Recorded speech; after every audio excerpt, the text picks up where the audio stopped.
Hello, to add additional buttons to navigation bar on your Samsung Galaxy S25 Ultra, let me quickly show you how to do this. First of all, you'll have to go into the Galaxy Store, and from here, find this application called GoodLock. Simply install this one, and then open it. And from here, you'll have to find this plugin called Navstar. It is available somewhere on this plugins list. Simply download this plugin, and then open it. And from here, first of all, you'll have to enable this Navstar.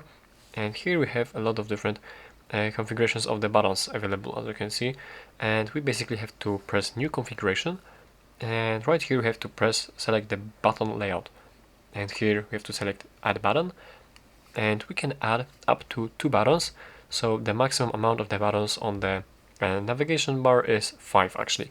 And you can also change the position of these buttons which you added. You can actually change the position of these 3 default buttons. You can only change the position of the 2 buttons which you added. And yeah, you basically add any button that you'd like to have right here. Let's for example add these 2 buttons, and yeah, you simply can press down right here, and here we have the preview.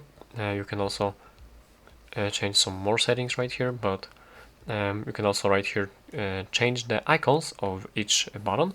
So we can for example change the camera button to icon of a cat. Here's somewhere there's the cat. We can select the cat, and yeah, from here we can press save, and here our configuration is available right here all the way down, and we simply select it, and as you can see it is right now selected. So as I press this cat icon, now the camera application is turning on.